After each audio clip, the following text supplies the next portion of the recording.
Uretse ko muri 2026 hari skills ushobora kwiga kuntu kuri internet zikaba zaguhindura ubuzima, ukaba wakitangira business yawe kandi ikaguha amafaranga, ukaba waba upgrade mu kazi, ukiyongera mu mushahara, ukaba wanatanga icyo twita side hustle, twa tuntu ubona amafaranga ukora ari ukabona amafaranga utaritse akandi kazi wakoraga nimugoroba, muri weekend, n'igihe wabonye pause. Mureke turebera hamwe rero skills 7 zigezweho muri 2026 wakiga kuntu kuri internet zikaba zagirute zaguhindura ubuzima mu bijyanye na cash.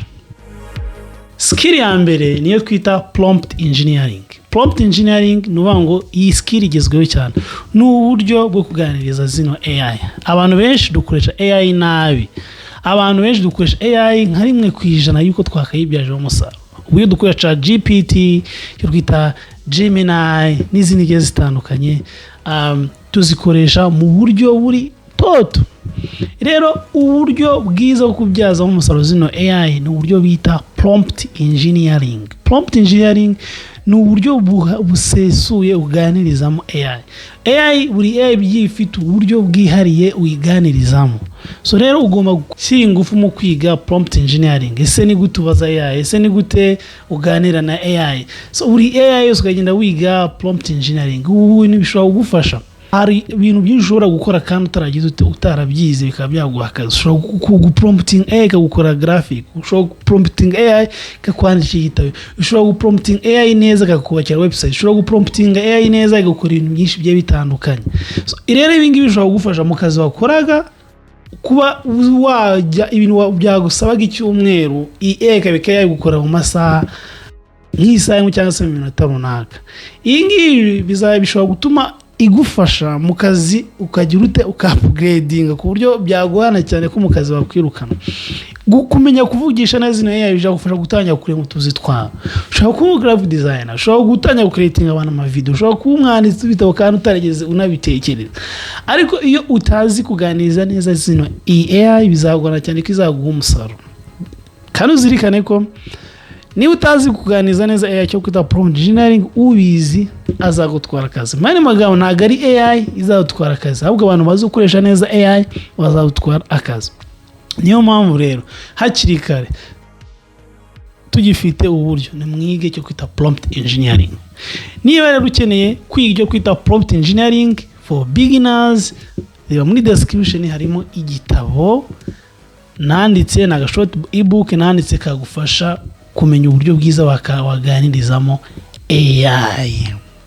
Unakeneye kujoininga class dufite mu cyo twita AI Masterclass 2026, wakandika kuri nimero zo kuza kura muri description ukandika ko bango nyine kwinjira muri AI Masterclass muri 2026 ugatangira tukigira hamwe uburyo twabyaza umusaruro AI. Indi skills wakiga kandi ukiga kuri internet kuntu ukabatangira kubona amafaranga niyo twita digital marketing. Abantu benshi bazi ko digital marketing ari ugupostinga nyine ku mbuga nkoranyambaga. Oya, digital marketing ni ukuntu wanariza amadata y'imbuga nkoranyambaga, amadata ya website, amadata y'ibintu byo kuri internet, ukaba wakoresha amadata mu gutanga result, mu gutanga umusaruro uko wabona abakiriya. Rero digital marketing ari byo twita SEO, gukora SEO neza, abamo ikintu bita ukamenya website, imikorere ya website, hari icyo twita content creation. Muri digital marketing harimo social media marketing, ukoresha nazo imbuga nkoranyambaga. Ibi bintu kumenya kubikoresha neza ukabazana abakiriya bavuye kuri izi mbuga nkoranyambaga nabyo twita digital marketing. Aida ushobora kwitangirira company yawe izajya igirute ikorera abantu digital marketing. Aida ushobora gufata business yawe urimo ukorera ubumenyi kuri digital marketing wagize ukawakuba amafaranga. Ikindi ushobora kuba icyo twita digital market expert. Kubera iki? Kubera ko business nyinshi wabye mutabyemera zitegetswe kuza kuri internet. Rero zizaza ariko ntago mu byukuri ziri expertise, ntago zifite aba expert mu ibyo bintu. Myandi magambo business itegetswe kuza kuri internet, ubwo kuba zitegetse kuza kuri internet, zinategetse gushaka abantu bafite ubumenyi kuri digital marketing. Niba rero wipositioninze neza ukaba ufite ubumenyi wenda nko kuri social media marketing, kuri email marketing, kuri PPC birabyo ku boosting, ukaba wizi neza uza wipositioninze ahantu heza cyane. Niba ushaka kwinjira mu cyo twita digital marketing masterclass y'umwaka, nayo wanyandikira tukagira tukabiganira, ariko sinangomba kuza muri masterclass yanjye abantu kuri internet byuzeho, kuko niyo tuzabigisha byuze kuri internet. Niyo mpamvu ubumenyi kuri digital marketing ni ingenzi cyane, waba uri gukorera abandi, waba wikorera, waba uri kuri kaminuza, ubumenyi ni ingenzi cyane ndabingenzi. Ubundi bumenyi nibyo twita social media management. Social media management uvuga nkuko nababwiye aba business mese ari kuza kuri internet, akeneye abantu bazajya babafasha ku managing izo mbuga nkoranyambaga. Abantu benshi mu gihe mwiyitirira icyo twita social media management na social media marketing. Social media marketing yo iri hejuru cyane kwigufasha kubona abakiriya, igufasha kujya mu madata ukayanaliza, analytics ukazanaliza. Icyo kintu gitandukanye n'icyo twita social media management. Social media management n'ukwingeginga, n'ugufasha ibigo bitandukanye kugira ku managing imbuga nkoranyambaga zabo, gupostinga, guschedulinga, kwingeginga abantu, ukasubiza comment kuri social media. Rero ibyo bintu ari ama NGO arabikeneye, ari ama business arabikeneye, abantu ari abantu bakomeye, bano ba celebrity bakeneye abantu bafasha muri social media management. Rero social media manager ugomba kubuza ufite ubumenyi kuri imbuzi n'imbuga nkoranyambaga zitandukanye, ukaba uzi gukora amagrafi, ukaba uzi guschedulinga, ukaba uzi gukoresha neza AI kugeza gukorera udupost twiza, ku buryo nyine abantu babona ikigo nyine kibona ko kigize kingeginze na public kuri social media. Rero umuntu uzi kubikora ndagira ngo ubwize ukuri, ushobora kubikora nka side hustle, ushobora no kubikorana nka business wazajya gukorera abandi bantu. Indi skill itari agafu k'imvuga rimwe, graphic design uvuga ngo gukora ama post, ama graphics, your business card, ama flyer, ama invitation, utuno du flyer tujya kuri imbuga nkoranyambaga, tuno tuntu dukenewe kubakwa. Niyo mpamvu umuntu ufite umenye kuri graphic design, uzi amabara, uzi kuvanga neza amabara, uzi principe zijyanga graphic design, uzi gukora utuntu twiza, either wabyikura muri business yawe, either ushobora kwikura ama business, ushobora kwikura nka side hustle muri social media management.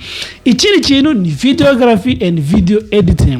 Ubu content zigeze ku mbuga nkoranyambaga ni content za video.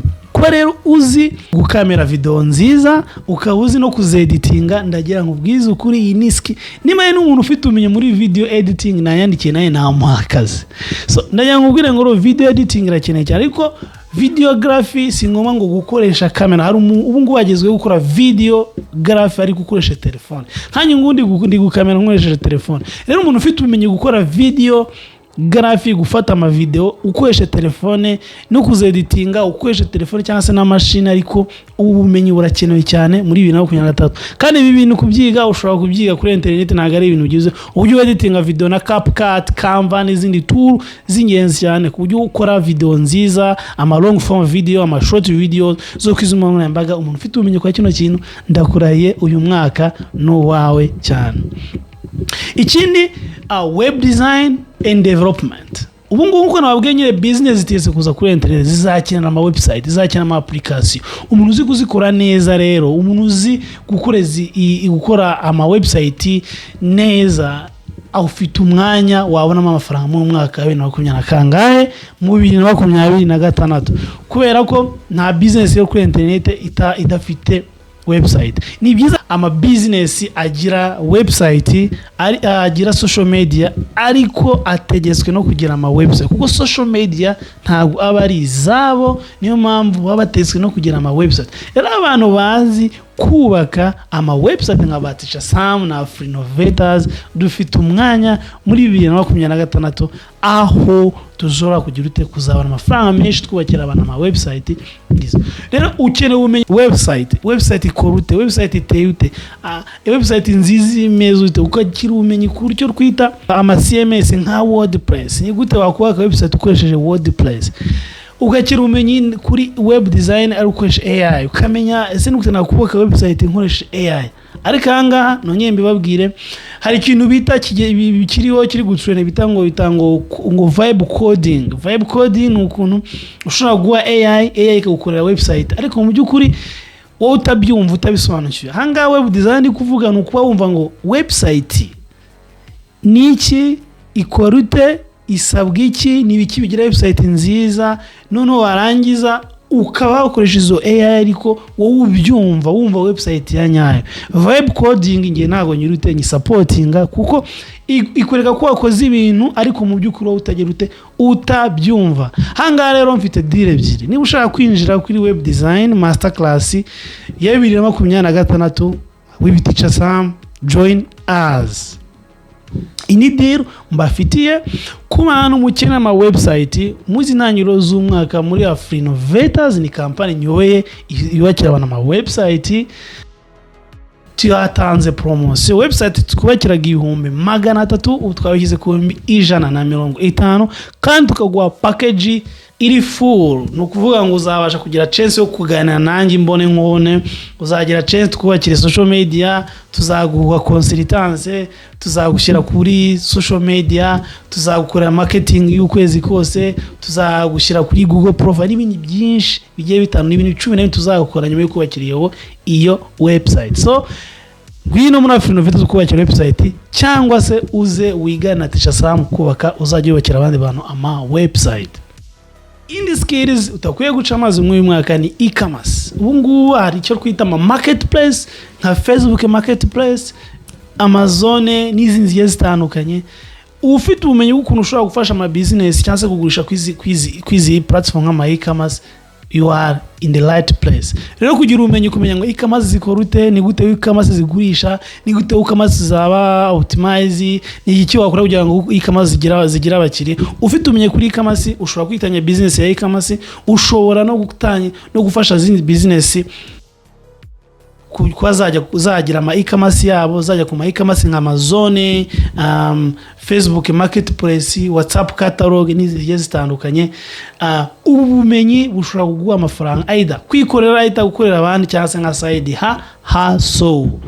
Ikindi ubumenyi bukenewe mu uyu mwaka wa 2026 nicyo twita content creation. Ubu ngubu hagezweho ibintu by'uko umuntu ubumenyi abusangiza abandi mu cyo twita content creation. Uri umunyamategeko ukeneye gudusangiza ubumenyi ku bijyanye n'amategeko. Uri umuganga dukeneye kudusangiza ubumenyi ku bijyanye n'ubuganga. Uri umwarimu dukeneye kutwigisha ibyo bintu bigisha abanyeshuri. Dukeneye aba content creators kandi b'umwuga. Mu myaka ishize twari dufite aba content creators batari abanyamwuga, babatukana, bavuga ibintu bidasobanutse. Ubu ngubu bitangiye gucika amazi, yagezweho abantu b'abanyamwuga. Niyo mpamvu muri kubona ko ama YouTube channel gukurikirwa cyane, nayo abanyamakuru bakoraga ku mateleviziyo cyangwa ku maradiyo bari bazwi. Urugero Jonathan muri Ronga na siasa, ba Mwanafunzi, ba Munana, muri kubona abantu ba Sabe, muri kubona abantu n'abandi bantu bafite ama YouTube channel bari professional. Nawe ni muri professional uyu mwaka ukeneye umenye kugira bita content creation. Ni gute ukora content, ni gute ukora script, ni gute ukora short form video, ni gute ukora long form video. Ni ukeneye ubwo bumenyi rero wabubyaza umusaruro mu buryo bubiri. Kuzafasha aba professional muri content creation, cyangwa nawe ubwawe ukikorera izo content, cyangwa ubwawe ukawatangira ama side hustle muri content creation. Ibi ngiyi no video ndirizinze niki ni content creation. Dore uburyo content creation yungukiramo. Uburyo bwa mbere mwabwumvise ko iyi video maze kwamamazamo nuza product zanjye zingahe 3. Ndi kwamamaza AI class, kwigisha abantu AI, namamajemo digital marketing master class, namamajemo na web design master class. Wabye mutabyema hana ari abantu bakeneye izo skills baza kunyandikira, bakeneye mu izo skills. Ubwo na amafaranga yuzute nzabona mw'icyo kintu. Ikindi iyi video iri kuri YouTube hari udufaranga runaka turimo turagira ute, turimo turaza cyo twita monetization. Ikindi kintu muri kwegeza ko ndi kubaka icyo bita izina personal brand.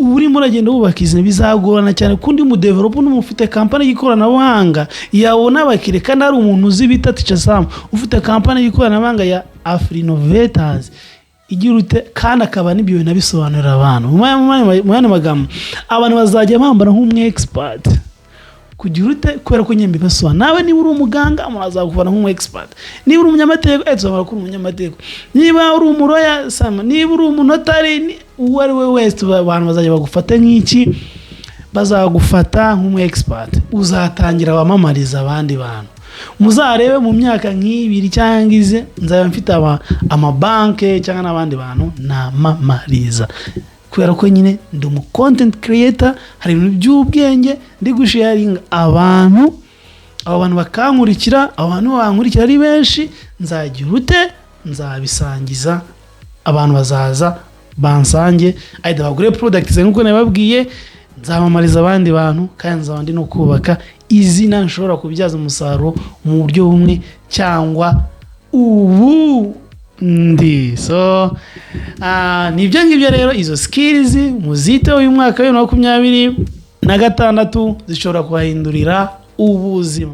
Content creation aho ngara akaba ndashaka kwibagirwa nuko ntago ari ngombwa kugira aba followers benshi cyane kugira ngo witwe mu content creator cyangwa se aba content creators baba mu byiciro bigiye bitandukanye. Wowe cyambere ni impact, ushobora gusanga views 1000 ziruta views 100. Niba views 100 zarebwe n'abantu bari riyo shobora gutandukana na views 100 zarebwe n'abantu b'inkunda rubyina batazagira action bakora. Niyo mpamvu content creator ndabashishikariza mutangire, si ngombwa kugira ama views menshi cyane, ni views izazo zose zishobora gutanga umusaruro. Bye bye, uni Teacher Sam. Uyu mwaka nzayandirizinga video imwe mu cyumweru, ariko akaba ari video nziza rwose ikoze neza kandi ari value added. Subscribe to Teacher Sam, nyandikira niba ukeneye ubundi bujyanama, kandi nababwiye amaklasi 3 zakora no mwaka. Nayo nimba ushaka wajoin imwe muri izo, ni AI, ni digital marketing, ni na web design. Ibyo bintu ni ibintu numva neza, ntago mba ndi kubishakisha, ni ibintu nzi neza ko nagira ute nagufasha. Bye bye, ndabakunda.